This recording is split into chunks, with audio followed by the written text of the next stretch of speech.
하는 일마다 잘 풀리고 주변 사람들과 관계가 아주 원활한 사람들이 있습니다. 마치 운과 돈과 사람이 스스로 그 사람에게 몰려드는 것 같죠. 운이 좋은 사람들은 과연 무엇이 다르기에 이토록 인생이 술술 잘 풀리는 걸까요? 과연 그 사람들은 우리와 무엇이 다를까요? 내 인생이 달라지게 만드는 가장 사소한 그 차이는 바로 말에 있습니다. 그럼 말만 잘하면 모든 운을 얻어서 멋진 인생 살 수 있겠네요. 아니, 절대 그렇지 않습니다. 인생을 바꾸는 데는 무슨 거창한 화려한 말솜씨가 필요한 것이 아닙니다. 그럼 과연 운이 트이도록 하는 말버릇 무엇일까요? 사람과의 관계가 술술 풀리고 주변에 사람들이 막 모여들게 만드는, 또 인생이 밝아지도록 만드는 말버릇 무엇일까요? 우리 한번 알아보도록 할까요?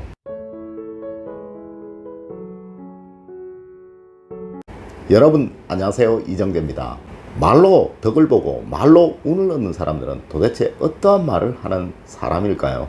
네, 말로 운을 얻는 사람과 말로 운을 걷어차는 사람의 가장 사소한 그 차이는 바로 가슴에서 나오는 소리를 전달하느냐, 머리에서 나오는 소리를 전달하느냐인 것이고요. 말과 행동이 일치하는 사람이냐, 말과 행동이 전혀 다른 사람이냐라는 것입니다.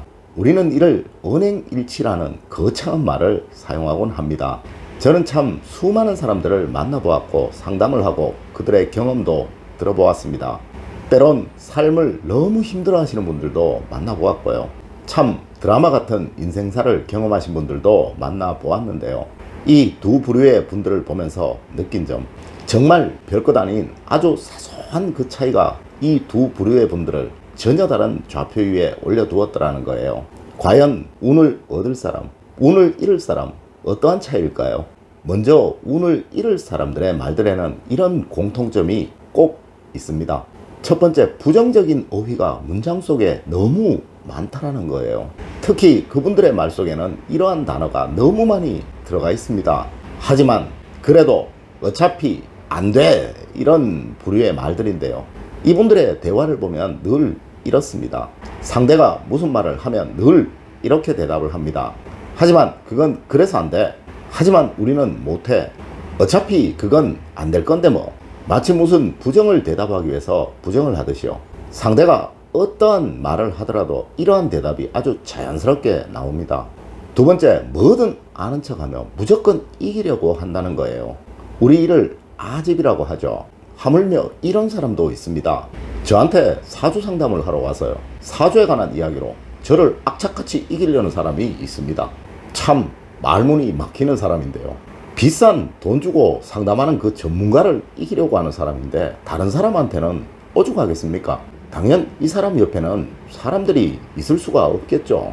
가정에도 역시 누구도 이 사람하고는 대화하지 않으려고 할 것이고요. 사회에서 역시 마찬가지겠죠. 우리 학문에 보면 이런 말이 있습니다. 아상은 절교이고 교원은 반교라고 말이죠. 이는 자기만의 아집, 고집이 너무 강한 사람은 절대 사귀어서는 안 되고, 기분을 맞춰주기 위해서 아부하는 사람에게는 적당한 거리를 두어야 한다라는 말입니다. 이렇듯 아집이 강한 사람은 무조건 외롭게 마련이고요. 이러니 당연 운을 얻을 수 없는 겁니다. 그럼 운을 얻을 수 있는 사람들의 말에는 어떤 공통점이 있을까요? 먼저 이들은 고마워요, 감사합니다, 덕분입니다 라는 말을 달고 삽니다. 여러분들 지인분들 중에 현재 아주 행복하신 분, 또 부자인 분들이 있으시다면요, 이들의 말투를 유심히 한번 살펴보세요.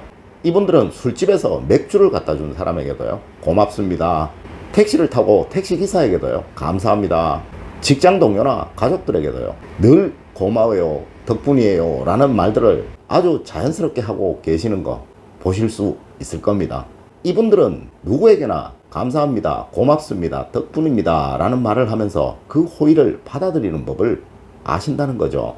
이렇게 운과 복이라는 것이 들어오는 겁니다. 자, 여러분, 누군가 여러분들에게 오늘 옷이 너무 멋져요, 오늘 스타일 멋진데요 라고 말한다면 여러분들은 어떻게 대답하실 겁니까? 아니에요, 그렇지 않아요, 이거 평소 복장인데요, 이렇게 대답하실 건가요? 아니면 와, 기분 좋네요, 정말 감사합니다 라고 대답하실 건가요? 전자의 경우라면 받아들이는 법을 모르시는 겁니다. 당연 칭찬도 복도 받아들이지 못하겠죠. 하지만 후자의 경우라면 받아들이는 법을 아시는 분입니다. 이렇게 무엇이든 받을 줄 아셔야 한다는 거예요. 이 칭찬이라는 것도 일종의 선물입니다.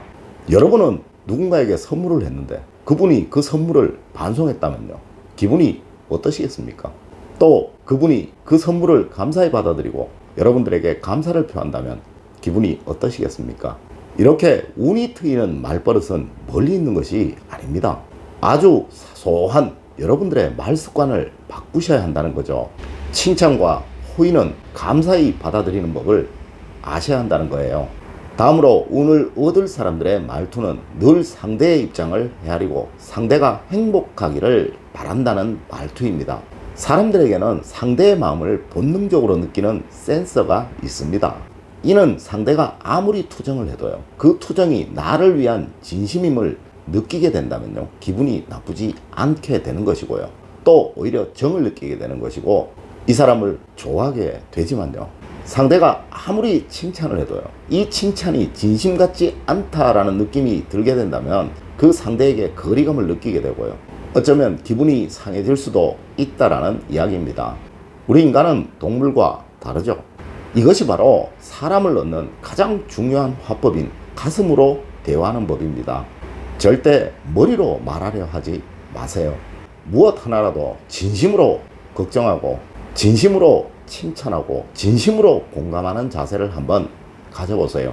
이것이 바로 운을 얻는, 복을 얻는 사람들의 행동입니다. 형식적인 100마디의 말보다 진심 어린 한마디의 말이 상대에게 더 감동을 주는 법입니다. 우리는 간혹 말을 잘하는 사람들을 부러워합니다. 저희 아버님이 저한테 이 학문을 가르쳐 주시면서요, 늘 하시던 말씀이 있어요. 말 잘하면 사기꾼밖에 되지 않는다고 말이죠. 사주학을 하려면, 이름을 지으려면 가슴으로 보고 가슴으로 느끼고 가슴으로 지어라.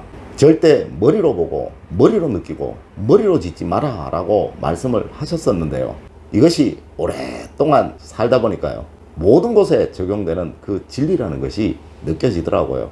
여러분들도 사람을 대하실 때, 여러분들이 하시는 그 일을 대하실 때 가슴으로 보고 가슴으로 느끼고 가슴으로 대하시기를 부탁드립니다. 이것이 진정 운을 얻는 사람이고요, 머리로 보고 머리로 느끼고 머리로 행하는 그 형식적인 것이 결국 운을 밀어내는 그 행동임을 절대 잊지 않으시기를 바랍니다.